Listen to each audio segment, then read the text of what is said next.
소개를 하실까요? 네. 네, 오늘 어떡하다 불려온 장재영 감독입니다. 오늘 와주셔서 너무 감사드리고요. 재밌는 얘기 좀 많이 나누는 시간이 됐으면 좋겠습니다. 와주셔서 감사합니다. 네, 유니아 수녀 역을 맡은 손예교입니다. 이렇게 설 연휴에 귀한 시간 내주셔서 감사합니다. 즐거운 시간이 되길 바랍니다. 네, 미카엘라 역의 전여빈입니다. 반갑습니다.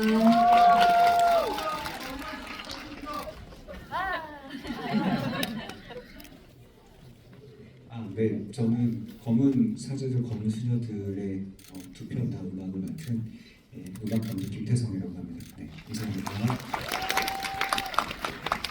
네, 안녕하세요. 네, 검은 수녀들의 연출 맡은 고약자로 합니다. 반갑습니다. 오늘 되게 귀한 시간 많이 해주셨고 또 장재영 감독님 그리고 또 김태성 감독님과 함께 이렇게 뜻깊은 자리도 할 수 있어서 너무 저도 지금 떨리기도 하고 설레기도 합니다. 여러분들과 좋은 말씀 많이 하셨으면 좋겠습니다.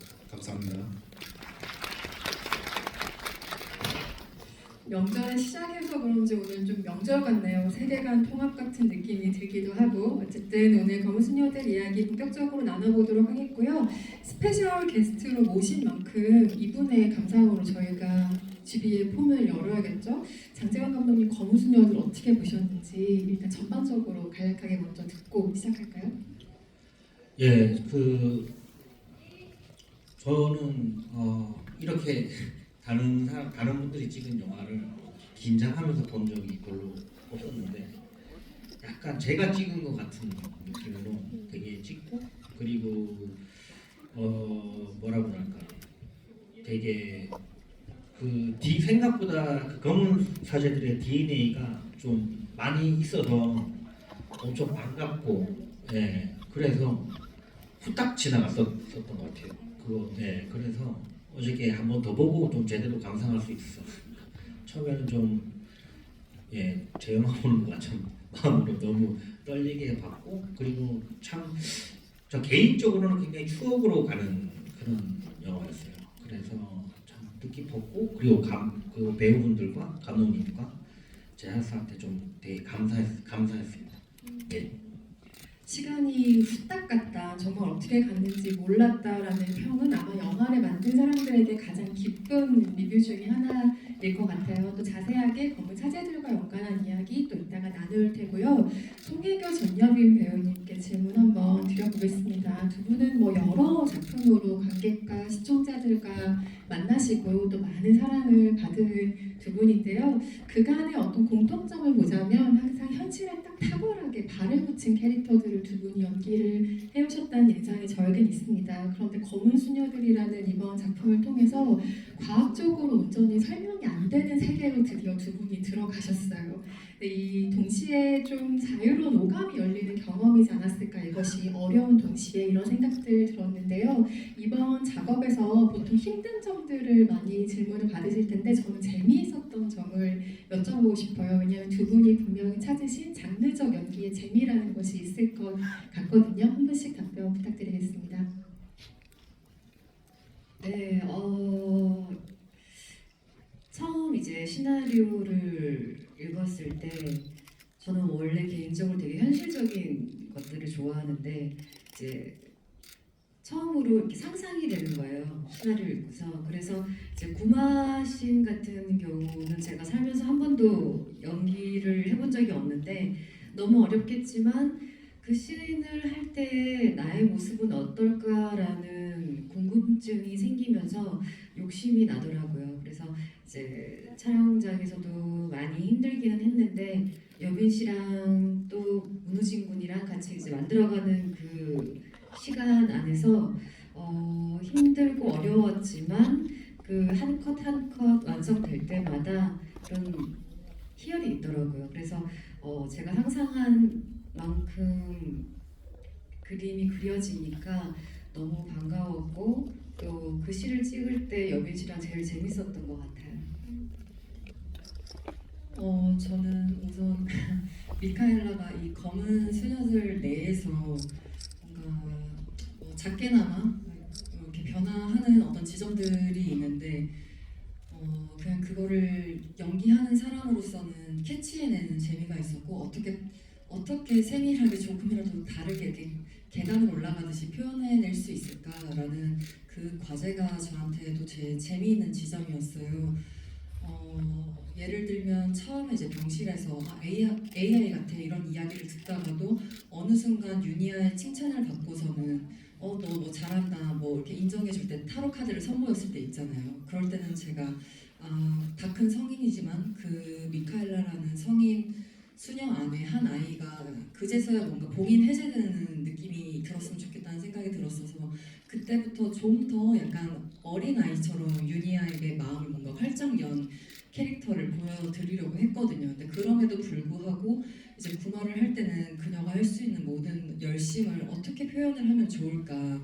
근데 이제 구마씬 같은 경우는 대부분의 미칼라는 리액션이 많았던 캐릭터이기 때문에 리액션의 대사들이 있진 않았어요. 그래서 이 친구가 어느 순간에 이제 그 기도문이 들어갈지 그리고 콘티상에서도 뭐 지금 희준이를 바라보고 있을지 아니면 유니아를 바라보고 있을지 그게 아주 계산적으로 있지는 않았기 때문에 그런데도 불구하고 배우로서는 마땅히 해내야 되는 지점이 그런 빈 공간을 무조건 채우고 존재하고 있어야 된다고 생각했어요. 근데 촬영할 당시에는 모든 순간 집중해야 되기 때문에 힘이 붙이기도 했었지만 뒤돌아서 보고 나면은 그렇게 집중할 수 있었고 세밀하게 뭔가 상대들을 보려고 했던 것이 상대의 눈을 보고 말을 귀에 담으려고 했던 것이 저에게는 재미로 남았고 배움으로 남았습니다.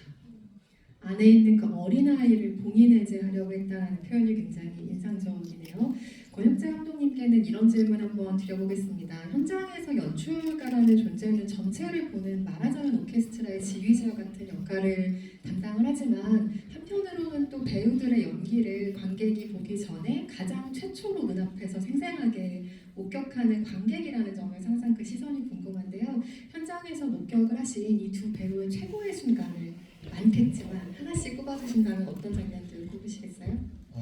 어려운 질문이신 것 같아요. 일단 뭐 보셔서 알겠지만 저는 두 분의 유니아, 미카엘라 캐릭터를 송하교 배우님, 전혜빈 배우님이 함으로 인해서 훨씬 더 영화가 풍부해지고 그런 부분들이 너무나도 많았기 때문에 이게 오히려 계속 다음에 찍는 거에서 계속 영감을 받게 되는 부분들이 있었던 것 같습니다. 근데 이게 영화를 끝나고 났을 때 촬영이 끝났을 때는 어쨌든 그 마지막 그 구덩이를 뒤로 옆을 두고 유니아와 미카엘라가 나는 희준이를 살려 성당에 가서 종을 치는 걸 하는 그때 미카엘라와 유니아의 그 순간들이 참 중요했고 그랬었는데 근데 요즘에 이제 개봉을 하고 이렇게 여러분들과 만나게 되고 저도 계속 곱씹어 봤을 때 계속 떠오르는 거가 방금 좀 전에 여빈 씨가 말씀을 했던 장면도 있지만 저는 그 범죄 수도원 이후에 유니아와 미카엘라가 벤치에 앉아서 괴물 같아. 그리고 왜 이렇게 살아요? 나의 구마의 핵심은 뭐예요? 자백. 뭐 이렇게 본명도 얘기하고 그리고 나서 바로 이어지는 씬이 또 그 타로 카드를 가지고 카페에서 두 분이 얘기 나누는 장면이 있는데 그게 저는 계속 마음속에 계속 떠올라요. 계속 제가 그 잔상이 너무나도 그 정직하게 찍기도 했지만 촬영 감독님과 조명 감독의 그 캐릭터의 심리를 어쨌든 조명으로 그 미칼레 감정에서는 얼굴에 어른어른거리는 나뭇잎 그림자들 하지만 둘이 아이 컨택하는 장면에서 바로 이제 다음 씬으로 넘어가는 장면들 그리고 거기서는 아까 여비 씨도 설명하셨던 부분 그리고 또 우리 영화상에서는 그 캐릭터가 되게 중요한 어쨌든 변곡점이 되는 지점이었기 때문에 근데 마침 그 타로 카드 카페 씬은 우리 영화에서 실제 촬영할 때 맨 마지막 크레인컵 날 찍은 장소입니다. 근데 그 두 배우분들의 그 지금까지 이 검수사들을 찍기 위한 그 노력들과 역사가 이렇게 묻어 있다, 약간 그 피로감도 묻어 있는 느낌. 그거가 느껴져서 또 그 정서가 전 너무 좋았던 것 같아서 굳이 말씀드리자면 그 두 신의 장면들이 두 분 다 함께 있었을 때 장면들이 너무 좋았습니다. 네. 소설이라면 텍스트라면 그 글자들을 읽어가면서 읽는 사람 한 명 한 명이 머릿속에 떠올리는 이미지가 조금씩은 다르지만 영화는 단 한 컷만으로 어떤 장면의 관계성과 또 톤앤 매너를 설명해야 하는 게 또 영화이기도 합니다. 방금 벤치 씬을 언급해 주셔서 그 미카엘라가 괴물이라고 자신을 지칭할 때 그 어른거리는 나뭇잎 그림자를 보면서 저도 현장에서 저 그림 만드느라 아주 애를 쓰셨겠다는 생각을 했던 기억이 문득 있는데요. 둘의 관계성, 앞으로 어떻게 나아갈 것인지에 대한 무드까지 담아낸 장면이었다고 생각합니다. 촬영 조명과 더불어서 음악 역시 때로는 캐릭터의 감정을 증폭시키고 영화를 밀고 나아가는 동력이 되기도 하는 아주 중요한 장치인데요. 저는 이번에 검수년을 보면서 스코어가 많은 장면을 굉장히 풍성하게 감싸고 있다는 인상을 받았는데 사실 음악 감독의 입장에서는 장르와 성격에 따라 음악을 어떻게 활용해야 될지를 계속 조율해야 한다는 생각이 들거든요. 검은수녀들의 경우에는 음악이 좀 이런 역할을 했으면 좋겠다라고 생각하셨던 부분은 어떤 게 있을까요? 김태성 음악 감독께 질문드립니다. 네, 일단은 저는 그 검은 사제들과 검은 수녀들의 두 편을 다 작업을 해가지고 이제 일단은 크게 보면은 검은 사제들의 DNA, 아까 많은 부분의 DNA가 연관되어 있다고 그랬잖아요. 그러니까 일단 검은 수녀들을 작업할 때 가장 중요하게 생각했던 것 하나가 검은 사제들의 세계관을 어떻게 이 검은 수녀들의 세계관으로 끌고 올까였어요. 그래가지고 보시다 보면 오프닝에 그 시작할 때 그 메인 테마가 나오는 그 호흡이나 이런 것들이 사실 어떻게 보면 검은 사제들의 연장선으로 똑같거든요. 그리고 엔딩에 어떤 그 큰 대교가 나오면서 좀 벅차오르는 음악으로 끝나는 것까지 일단 그 세계관의 DNA를 통일시켰고, 그 다음에 이제 그 검은 수녀들의 그 음악을 작업할 때 또 굉장히 중요하게 생각했던 게 이게 이제 남녀의 역할이 뒤바뀌어요. 이게 어떻게 보면은 이제 메인 서사를 이끌고 가는 그 캐릭터가 수녀가 되는 것만으로도 영화의 무드가 굉장히 달라지거든요. 세계관이 완전히 달라지기 때문에 이런 것들에 대해서 어떻게 차별화를 둘까, 이 둘의 감정선, 그 다음에 이게 어떻게 보면 여성 연대 그리고 약자에 대한 어떤 그런 이야기라고 저는 생각을 해가지고 어떻게 보면 이제 장르물이라기보다는 이 두 사람의 감정 라인이라든지 그다음에 이 두 사람이 진짜로 해서 어떤 행동들을 궁극에 하려고 하는지에 대한, 그러니까 결국엔 희생을 하잖아요. 희생. 그 유니아 수녀가 불구덩이로 이제 걸어 들어갈 때 나오는 그 이름이 그 곡 제목이 파스칼의 희생 제물이라는 그게 희생과 제물이라는 이 단어가 두 개가 다 있거든요. 이게 1편에서는 강동원의 그 후광 그 논란 있잖아요. 강동원 배우가 노래를 하면서 막 걸어올 때 썼던 그 음악인데 그때는 강동원 배우가 화면 앞으로 다가오는 때 이제 그 음악을 사용을 합니다. 근데 이때는 윤여순이가 멀어지는 장면에 불구덩이로 들어갈 때 이제 그 음악을 사용하면서 이 사람이 결국에는 자기 몸을 희생을 하면서 한 아이의 생명을 구하려고 하는 가장 어떤 걸 표현하려고 어쨌든 이런 이 내면의 어떤 강인한 것들을 표현하려고 음악을 이렇게 작업을 했던 것 같아요. 그래서 그 장르물이라기보다는 감정 라인에 좀 집중을 많이 했던 것 같고 제가 또 제가 그 다른 영화 이야기를 해서도 죄송하지만 82년생 김지영이나 한공주 같은 작업을 하는 마음으로 어떻게 보면 이 검은 수녀들 작업을 했던 것 같아요.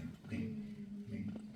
언급해주신 장면 가운데 최고지의 장면은 10년째 오해를 받고 있는 장면이죠. 조명을 더 켜지 않았는데 왜 강동원 씨만 조명을 켜줬냐. 장재원 감독님이 아니다라고 공식적인 답변을 내놓으셨음에도 불구하고 10년째 논란이 되고 있습니다.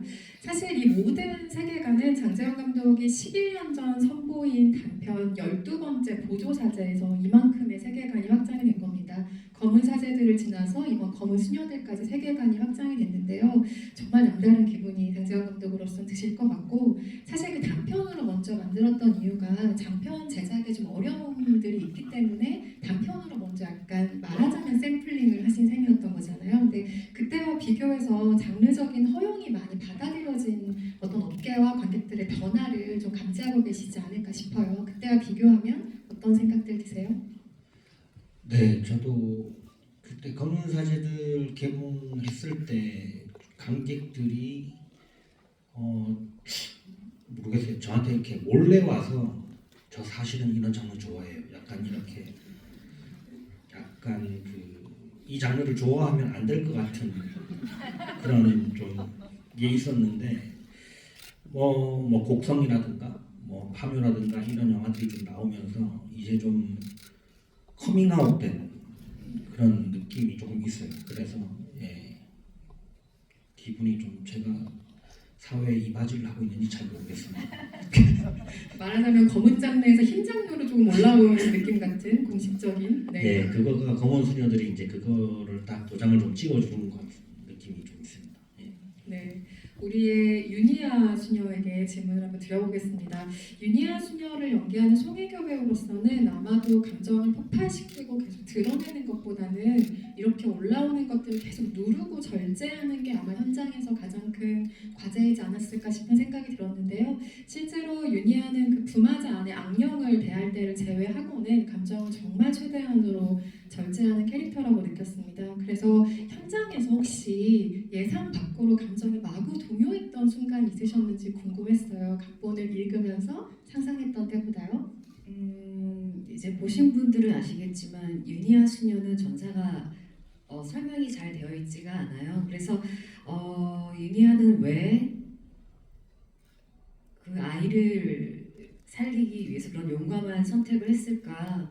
그리고 나라면 그럴 수 있을까?부터로 시작을 했던 것 같아요. 저는 그래서 나라면 못할 것 같다가 답이었는데, 근데 유니아도 같은 사람인데 어떻게 저렇게까지 용기가 있을 수 있지? 라는 생각을 되게 많이 했는데 수녀니까 할 수 있다 라는 결론으로 이제 일찍이 이제 미카엘라는 본인의 그 트라우마, 본인이 가진 그 영적인 거를 밀어내는, 인정하고 싶지 않은 친구이지만 유니아 수녀는 아주 오래전에 그걸 다 받아들이고 인정을 하고 산 수녀이기 때문에 그렇게 모든 어떤 것들에 흔들리지 않았다라고 생각을 해요. 그래서 그런 생각을 처음부터 가지고 갔기 때문에 촬영하면서 그런 템포를 잘 맞출 수 있었던 것 같아요. 그리고 또 옆에서 여민 씨가 그 호흡을 너무 잘 맞춰주셔가지고 제가 도움이 많이 되지 않았나. 네.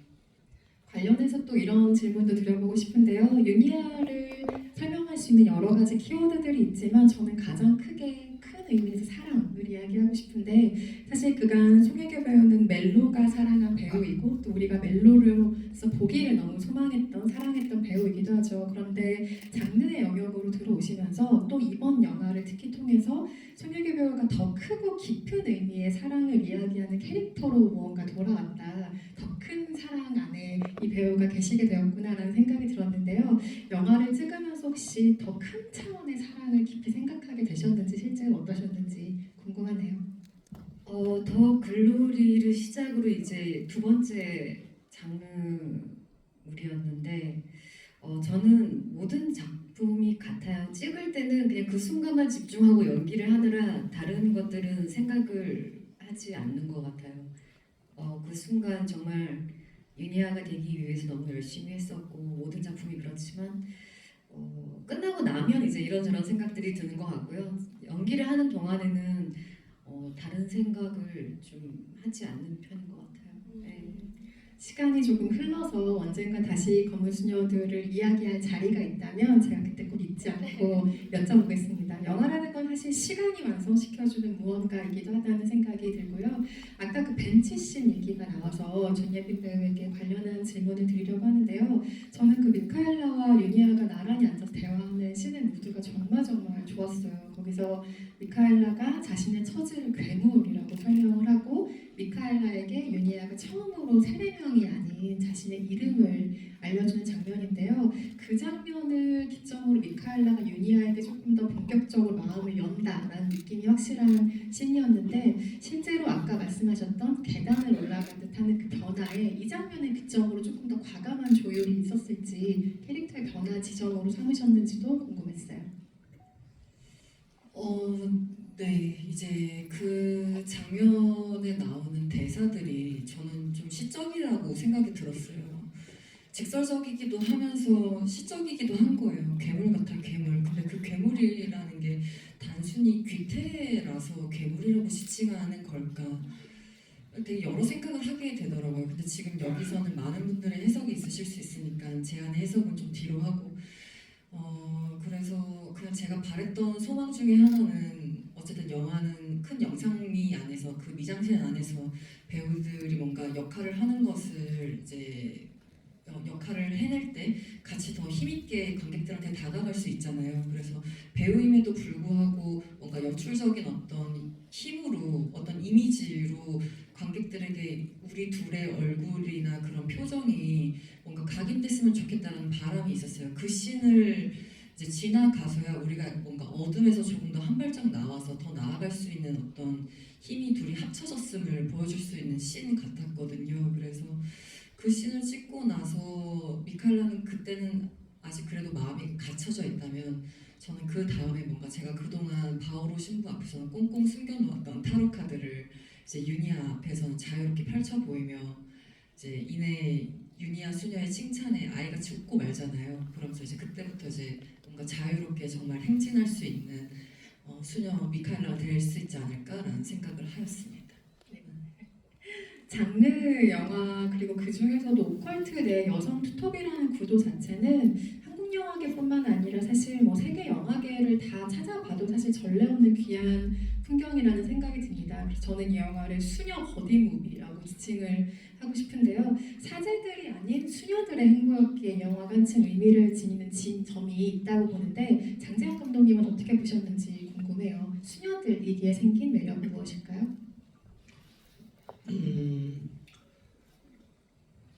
저는 그거를 이렇게 뭐라고 할까 말로 표현하기가 좀 힘든데 기억에 남는 몇몇 장면들이 있어요. 죄송합니다. 역에서 그 외국 사제를 기다리는 장면에 되게 체구가 작으신 두 분이 이렇게 서 있는 장면이랑 그 다음에 그 베스킨라빈스에서 이렇게 있는 모습이 저는 너무 이렇게 좋더라고요. 그게 되게 실제 소녀분들이 그렇게 있었던 거를 마치 봤던 것처럼 그 장면이 되게 작고 보이지 않지만 굉장히 좀 강인한 두 여성상 같은 느낌이 좀 들었었고 그리고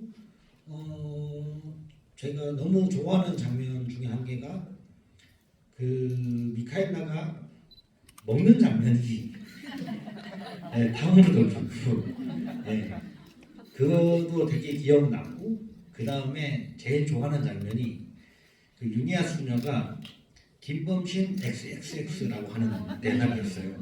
그걸 딱 들었는데 기분이 이상하더라고요. 제가 약간 절 욕하는 그런 기분이 되게 들었는데 이상하게 좀 섹시한 거죠.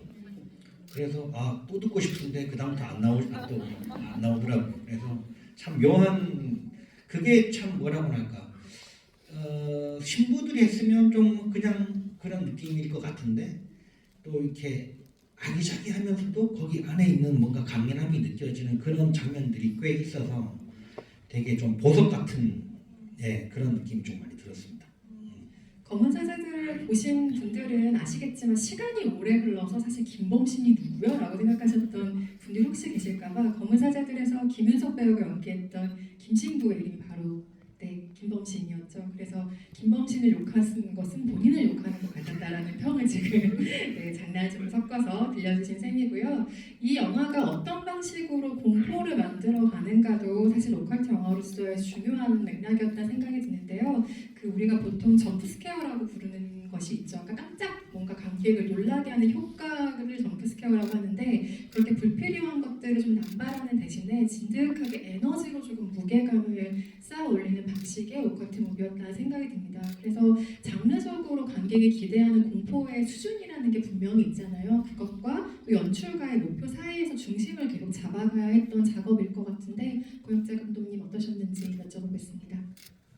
네, 저는 이제 검은 사제들의 팬이었고 또 검은 사제들과 한국 영화에서 진짜 그 털을 닦았다고 저는 생각을 하는데 이 검은 사제들을 준비하면서 이 오컬트란 과연 무엇이냐에 대해서 누군가가 저한테 묻게 되면 어쨌든 대답을 해야 될 것 같고 제 스스로도 저의 전작들이나 저라는 사람을 봤을 때 오컬트를 새로운 도전 같기도 하고 저한테 진짜 엄청난 새로운 도전이었는데 저는 이게 처음 이 시나리오를 봤을 때 그리고 우리 하나둘 배우분들과 같이 만들어 가는 속에서 느끼는 거는 이게 공포의 방점을 찍는 것보다 드라마의 방점이 찍힌다라고 장르적으로는 표현을 할 수밖에 없다라는 생각이 좀 들었고 점프 스퀘어라는 게 보통 우리가 보통 갑툭튀라고 하잖아요. 갑자기 툭 튀어나오는라고 이게 줄임말로 해서 한국식으로는 갑툭튀라고 부르는데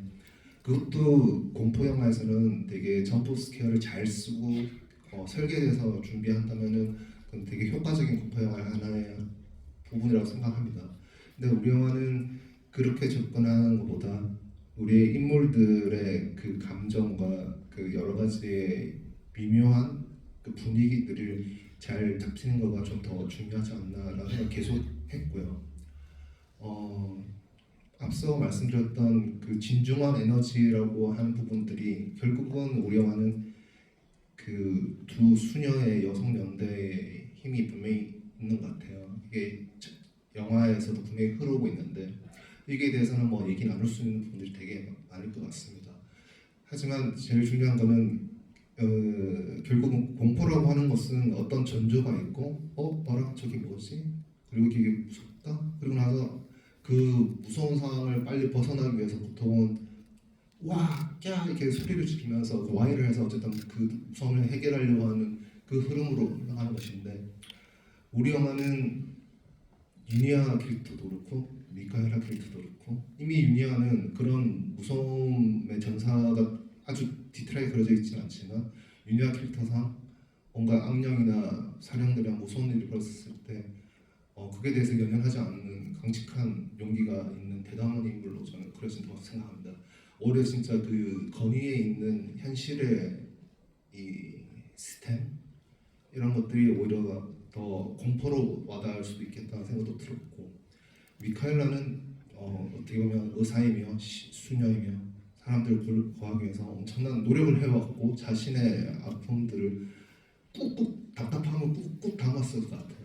그러니까 그 영화 속에서도 룸메 언니의 귀신들이 나오고 방문 환자가 나오고 했었을 때도 어떻게 미카엘라가 그걸 반응하느냐에 대해서도 원래 여빈 씨랑도 참 논의를 했었는데 그 감정의 미세한 조절에 따라서 미카엘라 캐릭터가 좀 달라지는 부분이 있다고 생각이 들었습니다. 그걸 관객분들한테 놀래키거나 되게 두려움을 들게 하는 방식으로 접근하기보다 지금 이 캐릭터들이 훨씬 더 개연성이 있게끔 배치되는 거가 좀 더 중요하다라는 생각을 좀 많이 했던 것 같습니다.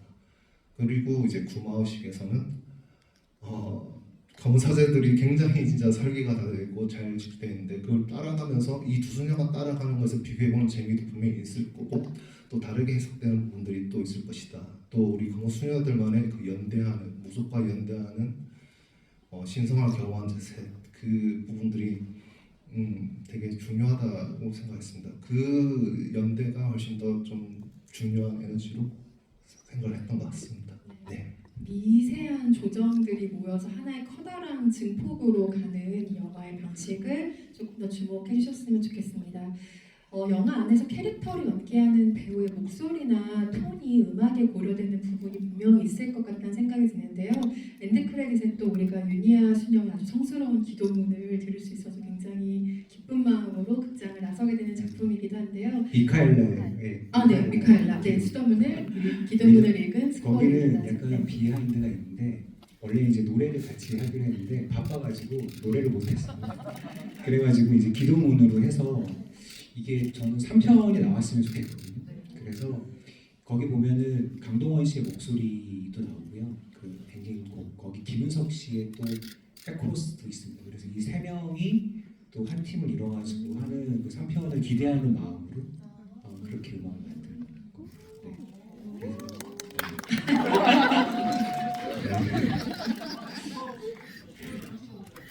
미처 캐치 못하신 분들이라면 다시 한번 관람하시면서 그 숨겨진 목소리들을 찾는 재미도 있으시겠어요? 송혜교 전여빈 배우가 가진 그 고유의 톤이 음악에 무대 영향을 준 부분도 혹시 있을까요? 그러니까 악기들이 좀 다른 것 같아요. 그러니까 남자 배우들이 나오면 남자들이 어울리는 악기들이 있어요. 이게 일종의 그냥 이분법적으로 이렇게 하는 게 아니라 그분의 얼굴이나 그분의 목소리에 따라서 악기 선택들이 좀 달라지거든요. 예를 들어 그 타로 카드를 카페에서 이렇게 할 때는 피아노 소리를 거꾸로 돌렸어요. 그래가지고 그런 약간 좀그 과거의 어떤 그 유년 시절의 어떤 그 타로 카드를 처음 전달받았을 때 그 유년 시절의 감정 같은 것들을 다시 회상하는 듯한 느낌으로 피아노 소리 같은 것들을 거꾸로 돌려서 약간 좀 그런 곱고 하지만 그 안에 좀 강인한 멜로디 같은 것들을 심어보려고 노력을 했고 저는 또 그 제가 생각하는 오컬트 영화라는 거는 요즘 너무 많잖아요. 이게 검은 사제들 때만 하더라도 이런 장르가 대중화가 되지 않아서 그때는 이 세계를 어떻게 믿게 만드느냐의 고민을 되게 많이 했던 것 같아요. 근데 이제는 이제 너무 대중적인 장르가 돼버려가지고 이제는 남들과 어떻게 하면 조금 다를까 약간 이런 생각들을 많이 했던 것 같아요. 그래서 오히려 그 뭐 이런 효과음 그런 좀 강한 것보다는 예를 들어 그 미카엘라 수녀가 그 병실에서 그 어떤 영혼과 조우하는 좀 약간 소름 끼치는 장면이 있잖아요. 거기는 아예 음악을 빼버렸어요. 처음에 딱 손이 나왔을 때 정적으로. 그래서 음악에 텐션을 주는 방식을 더하는 그러니까 양의 방식보다는 약간 음의 방식으로 조금 빼면서 작업을 했던 것 같아요. 그리고 아주 지극히 현실적인 것에 약간 이질적인 요소가 오면서 공포를 느낀다고 생각을 했어요. 그래서 그러니까 저는 그런 생각들을 자주 하거든요. 만약에 이런 좌석에 저기 구석에 어떤 그 희한한 그 조각상이 하나 있다. 그러면 대부분의 사람들은 그걸 무시하고 지나갈 수도 있지만 어떤 사람들은 그게 안 어울리는 장소에 그런 게 있는 걸로 약간 어떤 사람들은 소름이 끼칠 수도 있거든요. 그러니까 저는 그런 순간에 오히려 이제 그 어떤 사인 같은 것들, 그런 소리 같은 것들을 주면서 이 오컬트의 세계관을 좀 만들어 보려고 했던 것 같습니다. 네. 당연하지만 예시를 들어주신 것입니다. 이 상영관에는 아무것도 없습니다. 여러분들 놀라지 마시기 바라겠고요. 관객석으로 마이크를 넘기기 전에 장재영 감독님 오늘 스페셜 게스트로 모셨으니 혹시 게스트분들께 영화를 보시면서 궁금한 게 있으셨다면 하나 질문을 먼저 해주시고 관객석으로 마이크를 넘길까요? 네, 윤희아 수녀님께 하나 여쭤보고 싶은데 제가 각본을 보긴 했는데 꽤 오래전에 봤던 것 같아요. 그래서 각본에 있었는데 좀 없어져서 좀 아쉬운 장면이나 그런 게 좀 있는지 좀 궁금합니다. 네, 원래 촬영까지 다 마쳤는데 이제 중간에 이제 미카엘라가 제가 함께 하자라고 계속 얘기를 하는데 미카엘라는 그거를 이제 인정하지 않는 그 부분에 있어서 한번 크게 부딪히는 장면이 있어요. 제가 미카엘라에게 이제 도로 한복판에서 화를 내는 장면이 있는데 저는 그 장면이 조금 없어진 것이 조금 아쉽더라고요.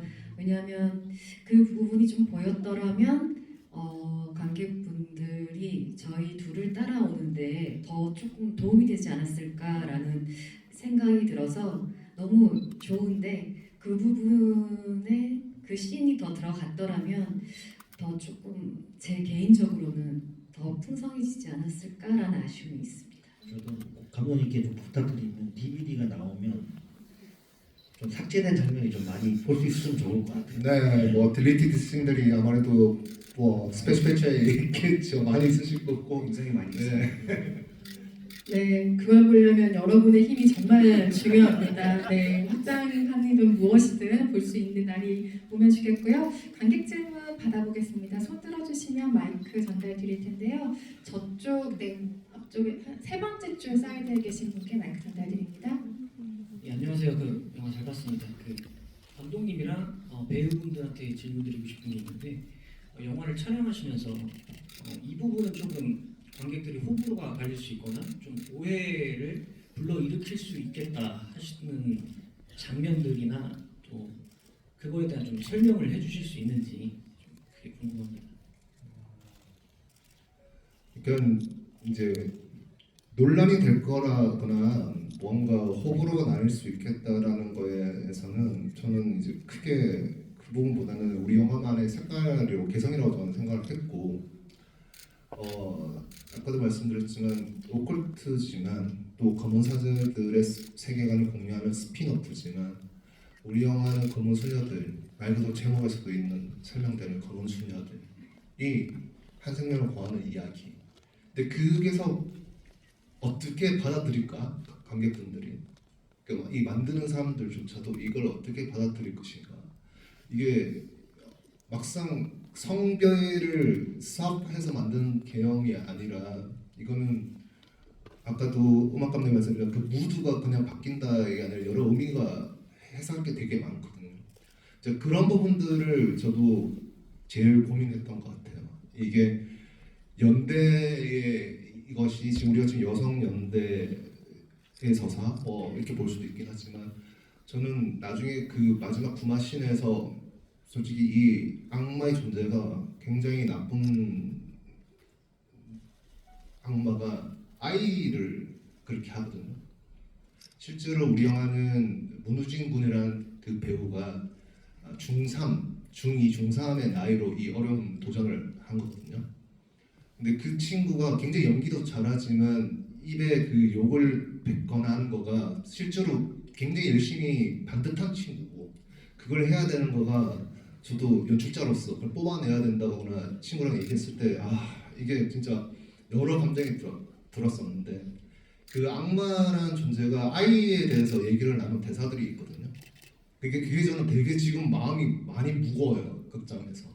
근데 그거와 다르게 우리 영화는 여성 연대나 이 여성 주인공의 이야기, 오컬트로서의 공포의 부분들, 이런 부분들에서 얘기 나눈 거와 넘어서 또 이런 부분들도 저는 좀 얘기가 있지 않을까도 생각도 했었고, 저는 오히려 이제 그런 것들이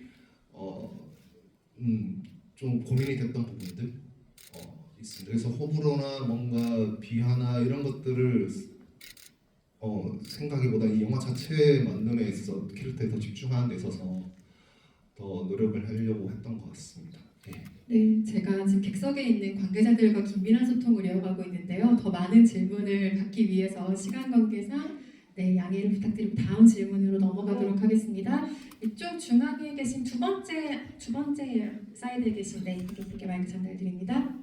네, 안녕하세요. 영화 잘 봤습니다. 저는 권혁재 감독님께 질문드리고 싶은데, 그 검은 사제들에서는 새끼 돼지의 12형상인 마르버스를 가뒀고 수녀님께서는 이제 악령을 잉태하는 방식으로 영화가 끝이 나는데, 마지막에 유니어 수녀 묘비에 적힌 탄생, 그게 1983년 개해년 검은 돼지 흑돈의 해라서 혹시 이거 스토리상으로 의도하고 연출하신 건지 궁금합니다. 네, 이상입니다. 네, 마지막 그 묘비, 유니아 묘비의 그걸 보시고 지금 생각하신 거죠. 이제 당연히 이제 그게 이제 돼지 떼를 나오고, 그리고 그게 이제 띠라는 거가 어쨌든 당연히 이제 그런 부분들이 이어질 수 있는 해석도 저는 있을 수 있다고 생각했는데, 그거를 콕 집어서 우리가 지금 드러내려고는 한 의도는 아니었고, 근데 그건 충분히 그렇게 해석될 수 있는 부분도 있다라고 생각을 합니다. 이제 그거는 또 또 하나의 또 해석의 또 재미일 수도 있고, 그거는 생각을 했습니다. 그 부분은 이렇게 봐줄 수 있는 부분도 있겠구나, 그런 생각을 했어요. 네, 눈썰미가 아주 밝은 관객 덕분에 이런 정보를 알게 됐습니다. 다음 질문도 받아보겠습니다. 바로 뒷줄에 두 번째 뒷줄에 계신 분께 마이크 전달드릴게요. 네. 네, 영화 너무 잘 봤습니다. 감독님께 질문 드리고 싶은데요. 권혁재 감독님께 질문 드리고 싶은데요. 그 유니아 수녀의 방이 잠깐 나오는 씬이 있는데, 그때 박쥐 다큐멘터리가 나오고 있잖아요.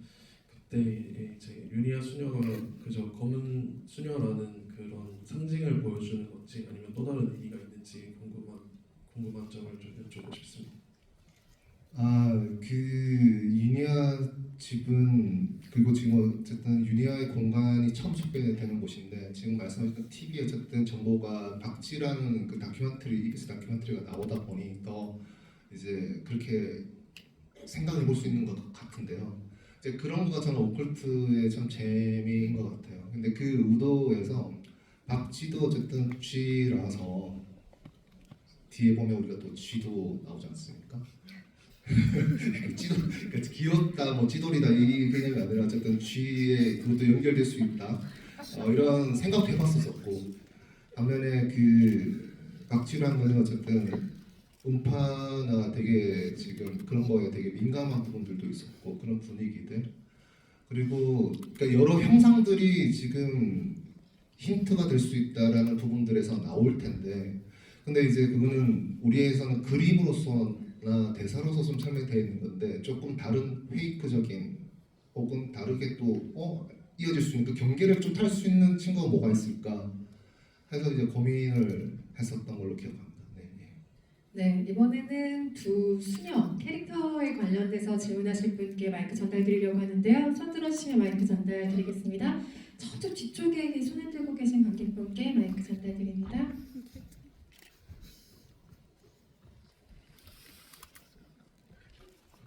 네, 저는 24일날 개봉하고 난데 지금 10회차 보고 있습니다. 지금 다 붙여가지고 다니는데 오늘 두 분께 조금 애드립 할 때 그 대화를 할 때 그 욕설도 있고 가끔 가다가 혼자 하시는 말인데 두 배우께서 하는 게 참 재밌거든요.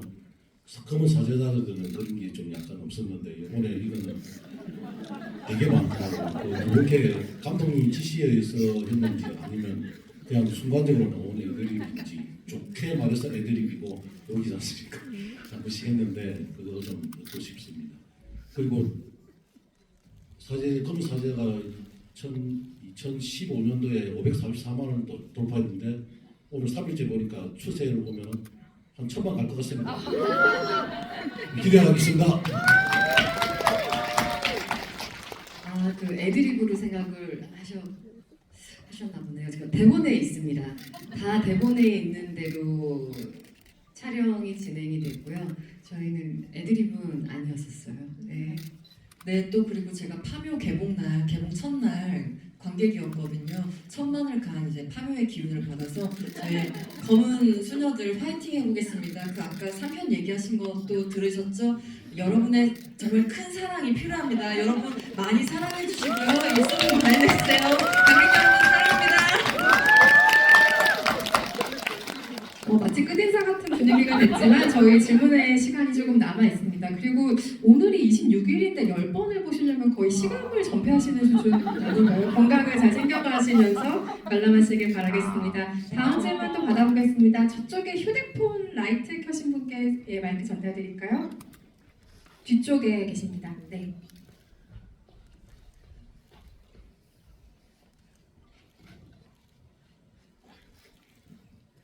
감사합니다. 영화 너무 재밌게 잘 봤어요. 저는 이제 개인적으로 궁금한 게 악마 이름이 이제 나왔을 때 이게 인터넷에 보니까 자막을 보셨다는 분들도 계시고 못 보셨다고 하시는 분도 계시더라고요. 저는 시집에서 봤을 때 못 봤는데 혹시 이 부분에 대해서 설명해 주실 수 있는지. 네, 그 부분은 제가 설명을 드리자면 뒷부분에 그 희준이가 악마에 이제 구마십 할 때 지금 목에 재발 물려 있는 부분도 있고 음성 변조가 되어 있는 부분들도 있고 이제 그런 대사에서 특히 라틴어나 외국말 같은 경우에는 자막이 있지만 한국말의 경우에는 자막을 원래 안 달았었어요. 근데 어쨌든 저희가 되게 기민하게 빨리 그걸 준비를 했었고 그 반응들에 맞춰서 지금은 그 부분에 대해서 자막 작업들이 되어 있습니다. 그래서 아마 어제부터 해서는 그걸 자막이 좀 달려 있어서 그 의미가 잘 전달되도록 지금은 그래서 상영 중인 걸로 있습니다. 미리 그 부분에 대해서는 좀 제가 대표로 양해 말씀드리고 죄송하다는 말씀을 드리겠습니다. 네. 혹시 자막이 없는 버전으로 보신 분이 주변에 계시다면 이 답변을 공식적으로 좀 알려주시기 바라겠습니다. 그래서 이름이 뭐래라고 물어보면 극장에서 확인하면 된다라고 얘기를 해주시면 어떨까 싶습니다. 다음 질문 받아볼 텐데요. 이쪽에 계신 분께 질문이라고 패드 들고 계신 분께 전달드릴까요? 안녕하세요. 네, 저는 전여빈 배우님한테 질문 한번 드리고 싶은데요. 이번 이 구먼 사건이 미카엘라 수녀 인생에서 큰 터닝 포인트가 됐을 거라고 생각을 해요. 그래서 앞으로 미카엘라 수녀한테 이 유니아 수녀가 어떻게 기억될지 질문 드리고 싶습니다. 그리고 영어 너무 잘 봤습니다. 네, 감사합니다. 우선 제가 생각했던 미카엘라는 자기 자신 안에 어떤 억압도 있고 트라우마도 있지만 어쨌든 뭔가 사회에서 자기를 봐줬을 때 정상적인 어른으로 보이길 바라는 그런 마음이 있었을 거란 생각이 들었어요. 그러니까 귀태로 태어났잖아요. 자기가 어른이 되지도 않은 어린 아이인데도 불구하고 이미 뭔가 정체성이 굳어져 버린, 사람들에게 그렇게 불리는 사람으로 태어나져 버렸기 때문에 성인이 되고 나서는 그냥 어떤 평범한 사람으로 보이고 싶어 했었던 사람이었을 것 같아요. 근데 그거는 즉 자기 자신을 속이고 숨기는 사람이라고 생각했거든요. 근데 그러면서 유니아를 만나게 되면서는 유니아에게 한 생명을 살리기 위해서 자기 모든 걸 던지고 달려가는 이 솔직한 유니아를 만나고 나서는 물어보잖아요. 우리 괴물 같다고, 왜 그렇게까지 하냐고. 그랬더니 이제 유니아가 자기의 진짜 이름, 난 강성애야 라고 이름을 밝히잖아요. 그러니까 그때 이제 미카엘라는 자신의 존재 자체를 그냥 직면하라고 들었을 것 같아요. 그냥 자신의 존재를 정말로 직시하고 바라보고 그냥 나 자체로 살아낼 수 있는 그런 용기를 바라보는 것.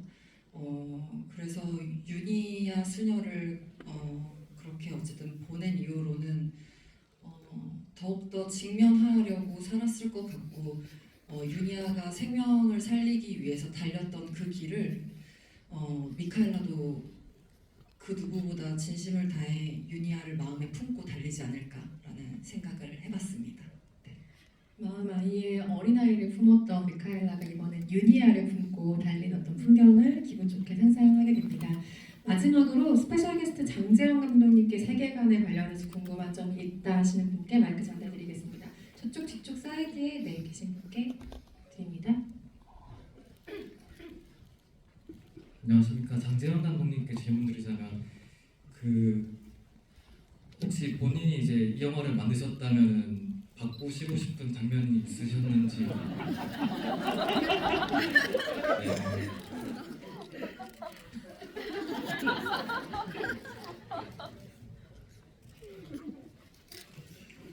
이렇게 무거운 역할을 제가 드릴 생각은 아니었는데 네.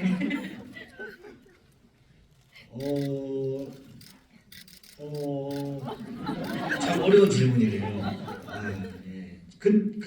근데 저는 만약에 했으면 유니아 수녀를 조금 더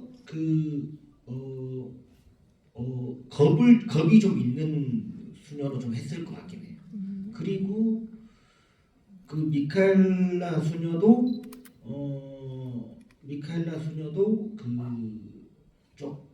좀 이렇게 아닌 척하는 사람 있잖아요. 지금은 그냥 이렇게 조금 밝지만 뭐 좀 그런 느낌으로 가지 않았을까 뭐 그런 생각도 좀 하고 예 그리고 저는 그 허준호 선배님이죠. 예 허준호 선배님 장면이 조금 평범하게 했을 것 같긴 해요. 그러니까 이렇게 약간 제가 생각할 때는 그냥 유니아가 찾아갔는데 그냥 평상시랑 똑같은데 조금 이상한 느낌.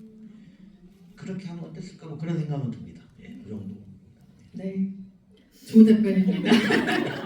네, 흥미로운 질문과 답변들 감사드리고요. 네, 오늘 검은 수녀들 관련해서 짧다면 짧고 길다면 긴 시간 관객들과 이야기 나누셨는데요. 권혁재 감독님부터 오늘 오신 관객들께 끝인사 한 말씀씩 전달 부탁드리고 자리 마무리하겠습니다. 네, 이렇게 늦은 시간까지 함께 또 오늘 정재현 감독님과 또 김태국 감독님 또 송혜교 배우님, 전혜교 배우님 우리가 검은 수녀와 검은 사자들과 이렇게 함께 할 수 있는 자리가 개인적으로 너무 또 뜻깊고 여러분들과 함께 마음 얘기를 나눌 수 있어서 너무 좋았습니다. 너무 감사합니다. 새해 복 많이 받으십시오. 네. 이 영화 시사 끝나고 장세현 감독님이 저한테 제일 처음 했던 말이 날로 먹었다고 저한테 그 얘기를 했거든요. 제가 사실 1편 음악들을 많이 사용했어요. 그래가지고 근데 이게 사실 시리즈물의 장점인 것 같아요. 이게 제가 하고 싶은 말이 뭐냐면 저 3편 꼭 하고 싶습니다. 제가 3편에서도 좀 날로 먹고 싶거든요. 그래서 3편에 아마 이제 진짜 계획대로만 잘 만들어진다면 되게 또 희한한 그림들이 나올 것 같아요. 소녀 한 명과 또 신부 2명이 또 등장하는 되게 멋진 영화 하나 나올 것 같으니까 진짜 이번 이 검은 수녀들 많이 사랑해 주시면 또 이 3편이 곧 제작에 들어갈 수도 있다라는 말씀을 또 드리고 좀 많이 좀 봐주시면 좋겠습니다. 네, 감사합니다. 네, 여기 오늘 이 자리에 너무 좋아하는 분들과 다 이렇게 앉아 있게 돼서 너무 즐거웠고요. 제가 뭔가 더 욕심이 나서 더 이야기를 더 듣고 싶어지는 마음이 드네요. 그래서 빨리 끝나서 너무 아쉬운 것 같고 우선 검은 수녀들 이렇게 큰 명절 앞두고 함께 자리해 주시고 경청해 주시고 그래 주셔서 너무나 감사드립니다. 새해 복 정말 많이 받으시고요. 검은 수녀들 3탄을 기원하며 수녀들이 아니겠다 뭐라고 해야 될까 검은 네, 네 그렇습니다. 검은 네 아무튼 오늘 집에 안전히 귀가하시고요. 오늘도 감사합니다. 네, 뭔가가 저 빼고 다들 지금 3탄을 계획을 하고 계시는 것 같아가지고 좀 기분이 좀 묘한데요. 네, 3탄 잘 되길 바라겠습니다. 네, 설 연휴에 이렇게 귀한 자리 이렇게 시간을 내어주셔서 너무 감사드리고요. 저도 제가 너무 뵙고 싶었던 분들과 함께 이렇게 앉아서 대화를 나눠서 너무나 기분 좋은 시간이었습니다. 네, 검은 수녀들 많이 사랑해 주시고요. 그리고 올 한 해도 건강하시고 행복만 가득하시길 바라겠습니다. 감사합니다. 배우님 아이디어가 한 게 생각났는데 유니아의 무덤을 파기 시작하는 거죠. 유니아가 썩지 않고 이렇게 있는 걸로 하면 어떨까 그런 생각이 듭니다. 그러면 전부 다 공평해지시는 거죠. 제가 검은 수녀들을 개봉하고 전화를 많이 받았어요. 영화 잘 봤다고. 심지어 검은 사자들보다 많이 좋아졌다고 그렇게 기분이 참 이상하더군요. 예, 아무튼 그래서 아무튼 그 검은 사자들만큼 또 이 영화가 검은 시리즈가 좀 계속돼서 저한테도 한번 기회가 다시 올 수 있는 날이 오도록 해서 참 더 많이 사랑해 주시고 한국 영화도 많이 사랑해 주십시오. 오늘 와주셔서 너무 감사드립니다. 새해 복 많이 받으세요. 네, 저희가 또 검은 파묘단 정도가 되려나요? 기쁜 생각들도 해보기도 했는데 오늘 저희의 바람이고 이것은 제작사 배급사의 공식 입장은 아닙니다, 여러분. 하지만 여러분의 성원에 따라서 이 시리즈가 이어갈 수 있는 동력과 또 장기 롱런할 수 있는 또 어떤 동력이 되기도 하니까요. 주변에 좋은 입소문 많이 부탁드리고 검은 수녀들과 함께 좋은 설 명절 보내시기 바랍니다. 새해 복 많이 받으세요. 감사합니다.